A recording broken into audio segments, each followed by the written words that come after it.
Fala moçada, tudo bem com vocês? Tudo tranquilo, tudo em paz? Que coisa boa. O seguinte, o meu tom aqui é mais sério porque eu preciso falar algumas coisas muito duras a respeito desse tema, que é um dos temas que as pessoas têm mais curiosidade. Infelizmente, possivelmente esse vídeo vai ficar longo, e aí eu pretendo abordar determinados pontos que são extremamente cruciais para a gente, inclusive, ficar bastante vigilante sobre os sinais que se apresentam para nós atualmente, contra os quais a gente tem que se levantar, inclusive, né?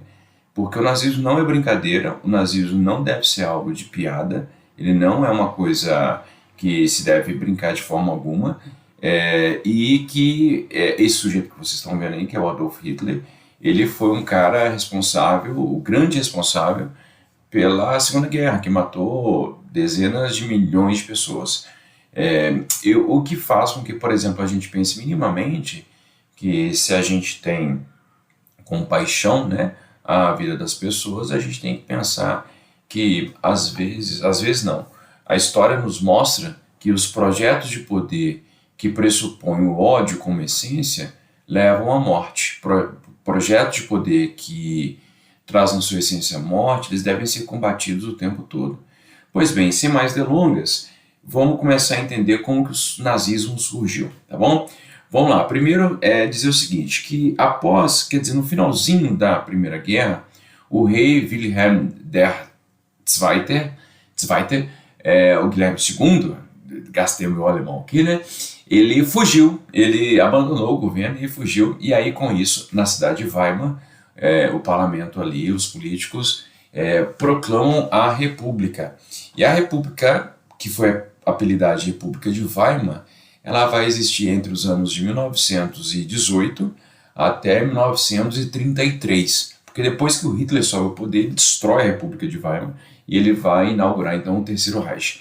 Pois bem, basicamente a República de Weimar ela é uma república parlamentarista, em que o presidente ele tem um poder de Estado, mas o parlamento escolhe o chanceler, né? O partido que tem o maior número de cadeiras terá dentro dele a pessoa escolhida para governar o país. Então, portanto, essa informação é muito importante para a gente falar um pouco como que o Hitler subiu no poder depois. Pois bem, então, essa República de Weimar ela vai passar por muitas dificuldades, ela era criticada por diversas ideologias, pelos comunistas, pelos socialistas, pelos anarquistas, enfim, pelos nazistas. Então, as diversas ideologias em disputa ali no contexto do entre guerras vai criticar a República de Weimar, que vai se mostrar bastante diletante ali em diversos assuntos, em relação à economia, em relação à política, vai ser muito tolerante em relação a algumas ideias, e acaba que no final das contas ela vai sucumbir diante dessas ideologias que ela não conseguiu combater. Uma coisa muito importante que eu geralmente gosto de mencionar é que essas ideias extremistas do nazismo e do fascismo, por exemplo, elas não surgem da noite para o dia. Esses líderes, né, que é o Benito Mussolini e o Adolf Hitler, eles veem na sociedade de forma latente, aquele sentimento, aquele desejo, aquele ódio, aquele ressentimento que está ali. E aí então ele faz o mérito, entre aspas, tá, gente? O mérito não é uma coisa positiva nesse sentido, mas a grande jogada, o grande pulo do gato desses caras é dar voz a isso, é colocar isso para fora. E aí, com isso, eles começam a arrastar multidões. Bem, então a República de Weimar, que ela fica bastante titubeante. Eu falei diletante, pessoal, mas eu queria ter dito antes titubeante. Ela ficou bastante titubeante em relação a determinados assuntos, e aí acaba que ela vai durar pouco, né? Porque ela vai ser deposta pelo Hitler. Bem, a situação da Alemanha ela ficou inviabilizada pelo Tratado de Versalhes, né? O Tratado de Versalhes, que foi feito em 1919, vai inviabilizar a Alemanha.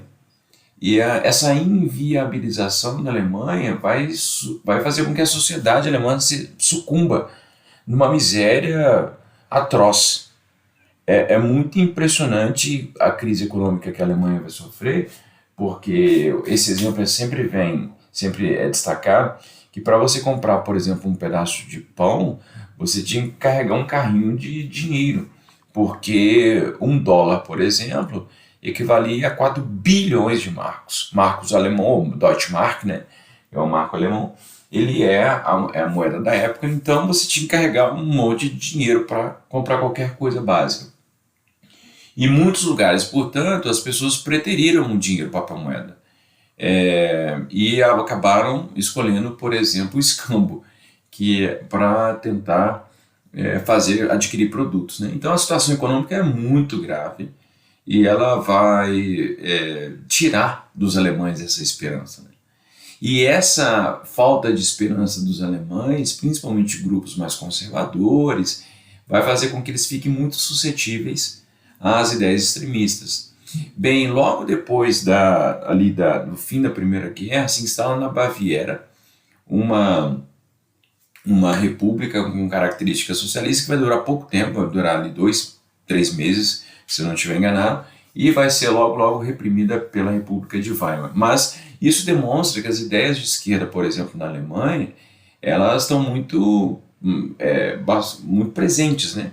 Elas estão ali disputando com outras ideias, com a social-democracia, estão disputando com os grupos conservadores, mas ninguém ainda consegue seduzir o coração de todo mundo.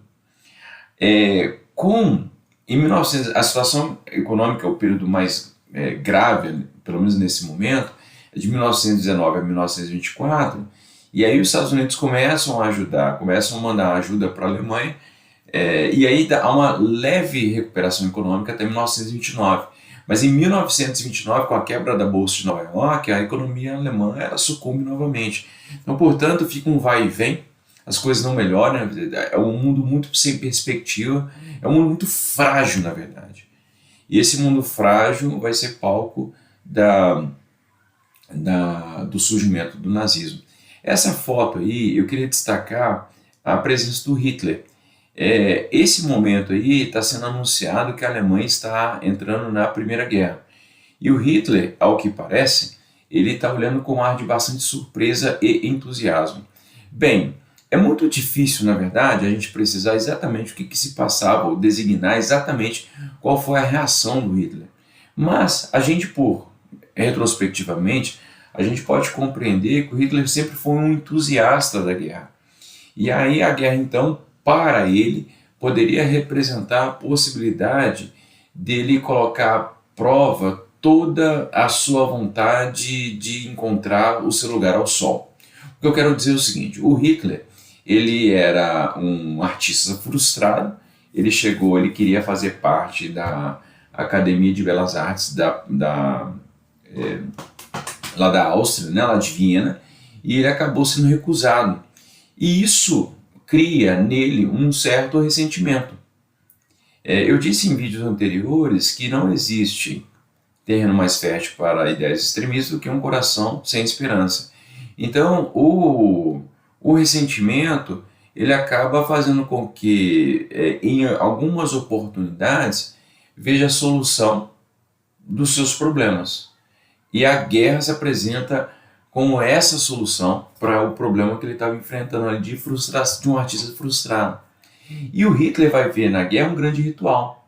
Ele vai ver no nazismo um grande ritual, uma grande estética.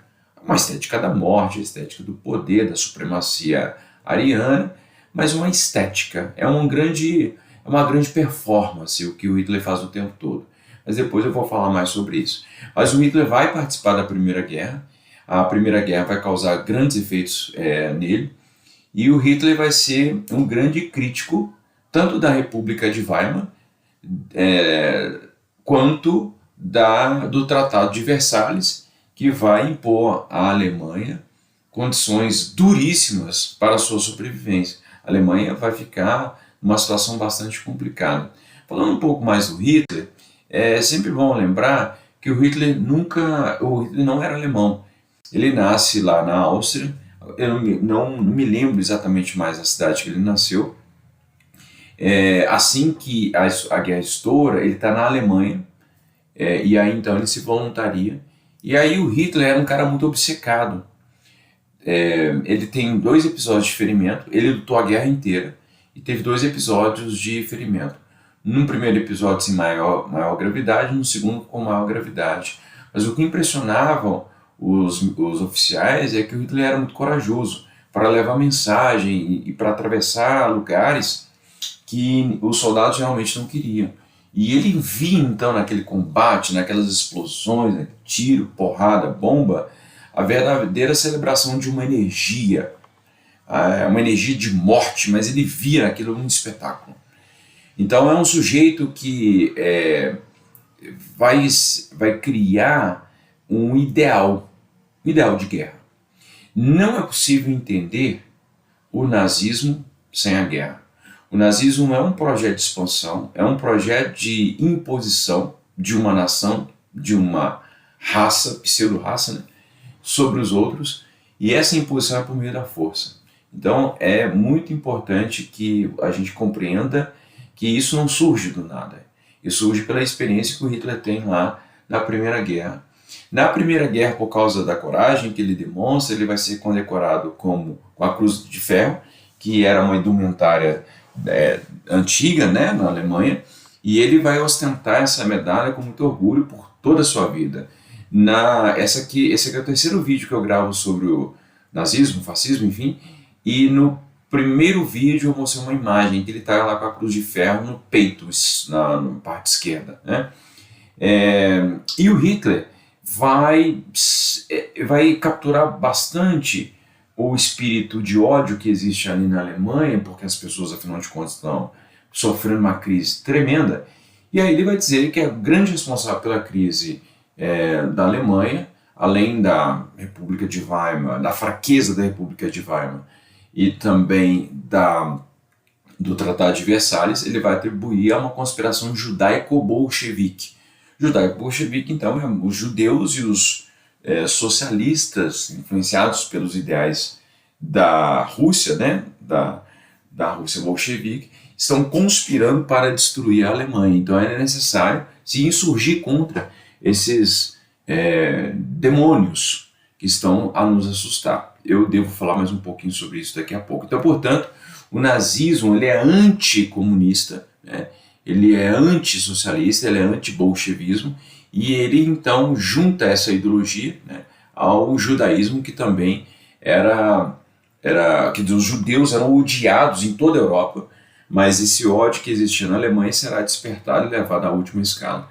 Bem, muita gente, né, tá se perguntando, pode se perguntar, por que a suástica acabou se tornando o símbolo da Alemanha. O fato é que a suástica era um símbolo sagrado de diversas religiões antigas, e existia no século XIX um certo fetiche em relação à suástica. A suástica ela tem múltiplos significados, mas ela queria designar felicidade, boa sorte, saudação, salvação. Pois bem, e aí o Hitler, baseado numa conspiração histórica, num revisionismo histórico, ele se apropria de um acontecimento que foi basicamente uma descoberta de um monumento com a suástica ali na Alemanha. Então se descobriu que ali de um local com alguma parede, com alguma pedra que tinha ali escrita suástica. E o Hitler se valeu disso, dizendo que na verdade quem cravou, quem fez aquela suástica teriam sido os primeiros arianos que habitaram a Alemanha, para mostrar que na verdade o primeiro local onde essa suástica apareceu foi na Alemanha. Então, portanto, era para mostrar que o pioneirismo da suástica era dos arianos, os antepassados alemães, e portanto eles teriam o direito de utilizar, que mostrava ao final das contas uma superioridade cultural dos nazistas sobre o restante da Europa. E aí então ele vai trazer esse símbolo, que já era um símbolo apreciado em determinados circuitos europeus, na França, Grã-Bretanha, etc. Mas ele se apropria desse símbolo, dizendo que, na verdade, só os alemães teriam direito a utilizar, porque eles foram os primeiros a utilizar esse símbolo. E a suástica vai se tornar o grande símbolo do Terceiro Reich. Hoje é proibido a utilização da suástica publicamente, por exemplo, no Brasil e na Alemanha. Você pode ser incriminado por causa disso, mas infelizmente, nos últimos anos, os grupos neonazistas têm crescido de forma assustadora, tanto na Europa quanto aqui no Brasil. Bem, o Partido Nazista, aqui tem um ponto muito importante. Eu vou continuar falando porque, embora esse vídeo vá ficar longo, mas eu preciso dizer o seguinte, que o Partido Nazista, a palavra nazismo, é a contração de duas palavras, nacional-socialismo. E essa palavra nacional-socialismo é uma contraposição ao socialismo soviético. Em que medida? O projeto socialista, o termo socialismo, ele é um termo polissêmico, principalmente nessa época, mas ele quer designar, sobretudo, uma mudança na sociedade, uma mudança nas condições de vida da sociedade. Basicamente é isso, o entendimento laico, né, desse conceito de que mudanças sociais deveriam acontecer para melhorar a vida da população. E aí, portanto, existem muitos partidos que se chamam de socialistas. E tinha uma outra intenção que era justamente disputar o coração do proletariado, dos trabalhadores. Porque pensar em socialismo era pensar nas condições de vida que esses trabalhadores tinham e que, portanto, encontrar perspectivas de futuro. Então, o Partido Socialista, o Partido Comunista, já tinha lá seus ideais de mudança, mas eles eram, sobretudo, internacionalistas.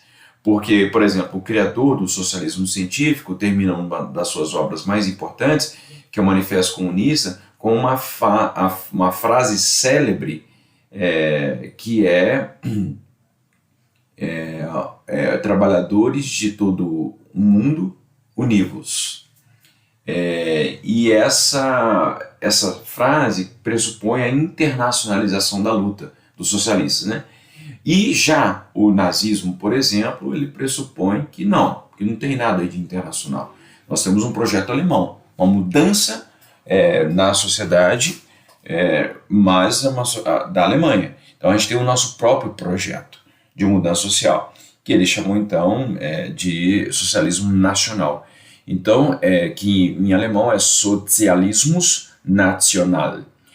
Nationale, alguma coisa do tipo assim. E aí a junção dessas duas palavras vai criar o nazismus, né? Portanto, vem daí a confusão um pouco das pessoas querendo atribuir valores atuais ao passado, dizendo, porque o fascismo, o nazismo é de esquerda, ou de direita, enfim. Embora esse debate existisse à época, ele era de segundo plano. O importante é que era defender a sua ideologia. Mas, efetivamente, há um consenso historiográfico de que, por exemplo, o Partido Nazista e o fascismo italiano são ideologias de extrema-direita. E isso não, o simples fato de ter o socialista ali no nome não faz com que ele seja de esquerda ou de extrema-esquerda, enfim. Seria mais correto atribuir ao socialismo soviético do Stalin como um sistema de extrema esquerda, né? Pois bem, as práticas, inclusive, as violências cometidas, os abusos cometidos, eles podem ser em alguma medida parecidos, mas os pressupostos são diferentes. Como, por exemplo, o nazismo, ele pressupõe uma ideologia essencialmente do ódio. Teoricamente, não é isso que está, por exemplo, presente nas teorias que formaram as ideias socialistas, por exemplo. Enfim, mas esse também é um debate que a gente pode fazer depois. De qualquer modo, então, a palavra nazismo vem da contração dessas duas palavras. Mas esse projeto de socialismo nacional, esse projeto de transformação social, seria um projeto anticomunismo, seria um projeto para mostrar a superioridade do povo alemão, do povo ariano, e antissemita. Anti-judeus, né? Bem, a primeira tentativa de tomar o poder foi feita em 1923, foi conhecida como Putsch da Cervejaria. O Putsch da Cervejaria ele aconteceu em novembro, e basicamente o Hitler entra numa reunião do Partido Conservador e aí consegue a adesão de um grupo significativo de pessoas para tentar tomar o poder em Munique. A galera tinha tomado bastante cerveja, O pessoal tinha gente bêbada, obviamente, ali, e a galera foi marchando contra a polícia, contra a força que estava ali presente, aguardando o que iria acontecer. Alguns sujeitos tomam um tiro, inclusive o próprio Hitler, algumas pessoas morrem, inclusive. Uma disse que teve uma pessoa que teria se jogado na frente do Hitler, impedindo que ele tomasse um tiro fatal, o que poderia ter feito uma grande diferença na história se o Hitler tivesse morrido naquele momento, né? Embora o se não exista na história, a gente nunca vai saber exatamente o que aconteceria. Mas eu não sei se eu consigo vislumbrar algo muito diferente do que aconteceu, não. De qualquer forma, a presença do Hitler, a gente nunca vai saber o que aconteceu. Mas essa tentativa aí de tomada do poder não funcionou, o Hitler tomou um tiro, acabou indo para casa de um amigo que ele conhecia ali na região e acabou se salvando. Bem, o Hitler, ele vai ser preso depois, ele vai ficar um tempo preso e na prisão ele vai escrever o livro Mein Kampf.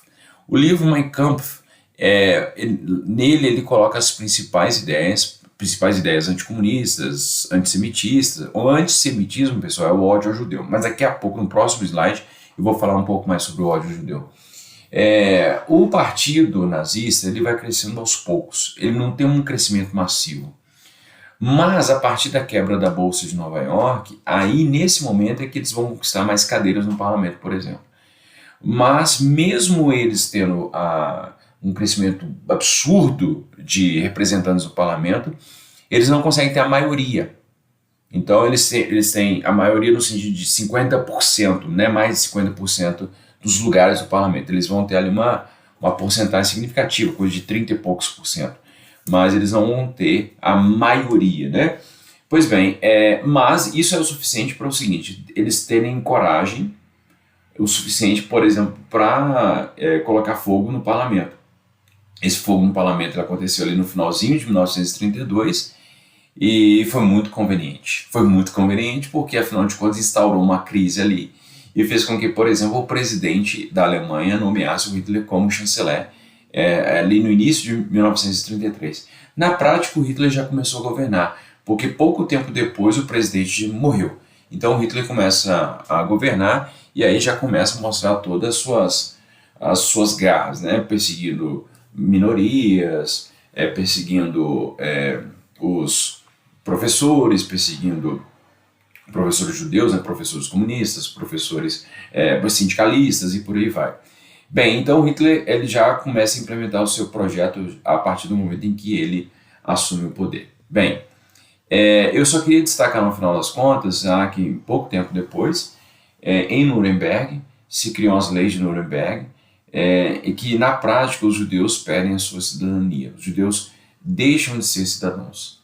E aí essa, simbolicamente, é uma atitude bastante significativa porque o judeu ele já não é mais considerado como ser humano. E ele é representado o tempo todo como uma ameaça, um enganador, enfim. O ódio ao judeu ele existia já há muito tempo, mas ele vai ser canalizado para a explicação da crise. Atribuía-se, por exemplo, aos judeus a responsabilidade pela morte de Jesus. Então, por um tempo, os cristãos até foram perseguidos pelos judeus em alguns lugares, mas depois os cristãos passaram a perseguir os judeus ao longo da Idade Média, quando se popularizou bastante o mito do judeu errante, que era aquele cara que tinha recusado água para Jesus, e aí ele ficou perturbado e ficou andando por todos os lugares sem conseguir dormir, e aí ele sumia com as criancinhas. Esse mito do judeu errante, na verdade, era uma doutrinação, uma forma de doutrinação, para convencer, mesmo já na tenra idade, as crianças de que os judeus eram objeto de ódio. Essa história, esse mito, né, vai sendo apropriado e repassado para o futuro e chega, por exemplo, no Brasil. Só que no Brasil ele chega como um homem do saco preto, né? E aí que no fim, então, portanto, aquela historinha que os pais gostam de contar, de que é um homem do saco preto e tal, no fundo tem um componente antissemita. Então tome cuidado aí se vocês estiverem adotando esse tipo de explicação para convencer seu filho de fazer o certo. O melhor sempre para ensinar a criança não é colocando medo na criança, mas ensinando o princípio, né? Pois bem, Então é o seguinte, os judeus, a partir das leis de Nuremberg, eles perdem a condição de cidadão e, na prática, eles começam a ser perseguidos. Perdem suas lojas, perdem seus negócios, começam a ser deslocados de suas casas e são mandados para campos de concentração. Pouco a pouco, os judeus de perseguidos vão ser concentrados em campos, primeiro em bairros judeus, depois em campos de concentração com mão de obra de trabalho forçado, e depois vão ser mandados, já durante a guerra, para os campos de extermínio, para serem mortos. Esse é um dos piores capítulos da história. Temos mais ou menos 6 milhões de judeus mortos, embora esse número, né, ele seja uma aproximação, mas independente, poderia ser 10, poderiam ser 100, enfim, foram 6 milhões de judeus mortos pelo ódio de um cara que quis transformar a Alemanha num reino de 1000 anos, mas sucumbiu à sua própria desgraça e à sua própria ignorância. Tá bom, moçada? Desculpa pelo vídeo longo, mas eu tinha que falar tudo o que eu precisava. Afinal de contas, esse é um dos assuntos mais complexos da história. Um grande abraço para vocês e até a próxima, gente. Tchau!